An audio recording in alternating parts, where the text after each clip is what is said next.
اس کے بعد جو ایک اہم چیز ہے جو سیرت کا ایک بہت بڑا،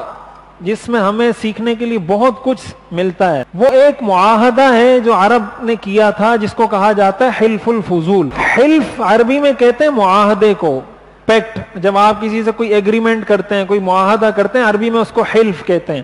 ہا لام فا حلف۔ یہ ایک معاہدہ تھا، اور معاہدہ اس بات کا تھا، عرب کا جو معاشرہ تھا وہ اس طرح کا تھا کہ ہر آدمی اپنے قبیلے کو سپورٹ کرتا تھا۔ جاہلیت تھی، یعنی اگر کسی کا بھائی ظالم ہے تو دوسرا بھائی اپنے بھائی کو ہی سپورٹ کرتا تھا کہ یہ میرا بھائی ہے، چاہے ظالم ہو چاہے مظلوم ہو، میں نے اسی کو سپورٹ کرنا ہے۔ اگر ایک قبیلے کا آدمی دوسرے قبیلے سے لڑتا تھا تو قبیلے والے یہ نہیں دیکھتے تھے کہ یہ جو بندہ لڑ رہا ہے ہمارے قبیلے کا، یہ جائز لڑ رہا ہے یا ناجائز، بس اس چیز کو دیکھتے تھے کہ یہ ہمارے قبیلے کا ہے یا نہیں۔ یہ چیز آج بھی ہمارے اندر موجود ہے، اور اسلام نے آ کے حالانکہ اس کو ختم کیا ہے۔ قرآن میں آتا ہے یا ایھا الذین آمنوا کونوا قوامین بالقسط شہداء للہ ولو علی انفسکم او الوالدین والاقربین، کہ اگر تمہیں اپنے آپ کے خلاف گواہی دینی پڑ جائے تو اپنے خلاف بھی گواہی دو، اپنی ذات کے خلاف۔ پھر فرمایا او الوالدین، اپنے ماں باپ کے خلاف گواہی دینی پڑ جائے تب بھی گواہی دو، او الاقربین، اپنے رشتہ داروں کے خلاف گواہی دینی پڑ جائے تب بھی گواہی دو۔ آپ کو پتا ہے کہ میرا بھائی ظالم ہے، اور آپ سے کسی نے پوچھا کہ آپ اس بات کی گواہی دیتے ہیں کہ یہ ظالم ہے، شریعت کا حکم ہے، آپ کو کہنا پڑے گا ہاں میرا بھائی ظالم ہے، ہاں میرے والد نے ظلم کیا ہے، ہاں میں نے ظلم کیا ہے، یہ شریعت ہے، یہ اسلام ہے۔ تو قریش کا بھی یہ مزاج تھا کہ بس ہر آدمی اپنے آدمی کو سپورٹ کرتا تھا، اور ہوتا یہ تھا کہ جو لوگ بھی مکہ آتے تھے، کوئی بھی آدمی کسی سے کوئی چیز چھین لیتا تھا، کوئی چیز خرید لیتا تھا، بعد میں پیسے نہیں دیتا تھا، اور پیسے اس لیے نہیں دیتا تھا کہ وہ تو مسافر ہوتا تھا، پردیسی ہوتا تھا، وہ تو لڑ نہیں سکتا تھا، تو وہ بیچارہ اسی طرح مظلوم بن کے چلا جاتا تھا۔ ایک مرتبہ ایک شخص، قبیلہ زبید کا ایک شخص آیا مکہ مکرمہ میں کوئی سامان تجارت لے کر، اور اس نے کہا کہ میں یہ بیچتا ہوں، کوئی خریدے۔ عاص بن وائل ایک شخص تھا، اس نے اس سے وہ سامان خرید لیا۔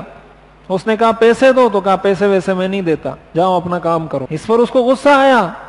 کہ میں نے سامان بیچا ہے، اب یہ پیسے نہیں دے رہا، میں تو یہاں اجنبی ہوں، مجھے تو کوئی جانتا نہیں ہے، میری مدد کون کرے گا؟ تو اس نے بہت کوشش کی، ایک کے پاس گیا، دوسرے کے پاس کہ آپ اس سے بات کرو کہ میرے جو رقم ہے وہ دے دے، دوسرے کو کہا میری رقم دلواؤ، تیسرے کو کہا، سب نے کہا نہیں ہم نہیں دلواتے۔ وہ گیا پہاڑ پر چڑھا، اور پہاڑ پر چڑھ کر پکارا، اس نے آواز دی یا بنی فہر یا بنی تیم، جو عرب کے مختلف قبائل تھے، ان کو پکارا کہ میری مدد کرو، تمہارے آدمی نے میرے ساتھ ظلم کیا ہے۔ تو حضور علیہ الصلوۃ والسلام کے چچا تھے زبیر بن عبد المطلب، ان کو جب پتا چلا کہ اس باہر کے آدمی کے ساتھ یہ ظلم ہوا ہے، تو انہوں نے قریش کے بڑے بڑے لوگوں کو جمع کیا اور مختلف قبائل کو جمع کیا، اور جمع کرنے کے بعد کہا کہ ہم ایسا کرتے ہیں، ایک معاہدہ کرتے ہیں سارے قبائل مل کر، اور وہ معاہدہ یہ کرتے ہیں کہ یہاں پر جو بھی مظلوم ہوگا، مکہ میں جو بھی ایسا شخص ہوگا جس کے ساتھ کسی نے ظلم کیا ہوگا، ہم اس کی مدد کریں گے، چاہے وہ ہمارے قبیلے کا ہو یا دوسرے قبیلے کا ہو، ہم نے مظلوم کی مدد کرنی ہے، اس پر ہم ایک معاہدہ کرتے ہیں۔ سارے لوگوں نے کہا ٹھیک، ہم اس پہ معاہدہ کر لیتے ہیں۔ حضور علیہ الصلوۃ والسلام بھی اس معاہدے میں شریک تھے۔ عبداللہ ابن جدعان ایک شخص تھا، اس کے گھر میں یہ سارے جمع ہوئے، وہاں بیٹھ کے مشورہ کیا، میٹنگ کی، میٹنگ کرنے کے بعد یہ طے کر لیا کہ ہم نے یہ مظلوم کی مدد کرنی ہے، اور اس کے بعد یہ گئے اور عاص بن وائل کو کہا کہ تم نے اس شخص کا حق اس کو دینا ہوگا، اگر تم نے حق نہیں دیا ہم سارے قبیلے مل کر تم سے لڑیں گے۔ تو مجبور ہو کر عاص بن وائل نے وہ حق، جو اس کی رقم تھی، جو درہم دنانیر جو بھی تھے، وہ اس نے اس شخص کو دیے، اور اس طریقے سے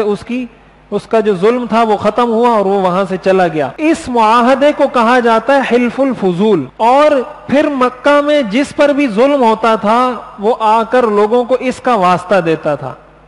کہ بھائی میں تمہیں حلف الفضول کا واسطہ دیتا ہوں، جو معاہدہ تم نے کیا ہے اس معاہدے کی روح سے میں مظلوم ہوں، اور تم پر لازم ہے کہ میری مدد کرو۔ تو جو بھی مظلوم ہوتا تھا قریش اس کی مدد کیا کرتے تھے۔ یہ تو حضور کے بچپن، حضور کی عمر اس وقت تقریباً 20 سال تھی جب یہ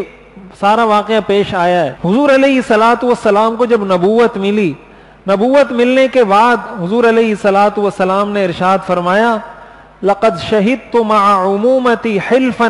فی دار عبد اللہ بن جدعان ما احب ان لی به حمر النعم ولو دعیت به فی الاسلام لاجبت، کہ میں نے نبوت ملنے سے پہلے اپنے چچاؤں کے ساتھ مل کر ایک معاہدہ کیا تھا، اور مجھے وہ سرخ اونٹوں سے بھی زیادہ آج بھی پسند ہے. یعنی اگر کوئی شخص آ کے، سرخ اونٹ عرب کا سب سے قیمتی سرمایہ ہوتا تھا. یعنی آپ اس دنیا میں، آج کی دنیا میں کوئی پراڈو گاڑی کا تصور کر لیں یا جو بھی لگژری چیز ہے، تو عرب میں سرخ اونٹ سب سے قیمتی چیز سمجھی جاتی تھی. آپ نے فرمایا اگر کوئی شخص آ کر مجھے کہے کہ یہ سرخ اونٹ لے لو اور اس معاہدے سے تم پیچھے ہٹ جاؤ کہ مظلوم کی میں مدد کروں گا، آپ نے فرمایا میں سرخ اونٹ نہیں لوں گا، مظلوم کی مدد کروں گا. وَلَوْ دُعِيتُ بِهِ فِي الْإِسْلَامِ لَأَجَبْتُ،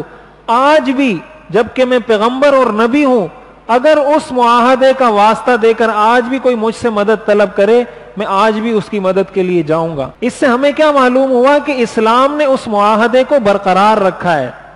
جو معاہدہ جاہلیت میں ہوا تھا لیکن وہ اسلامی اصولوں کے مطابق تھا، اسلام نے کہا یہ معاہدہ اسی طرح جاری رہے گا. اب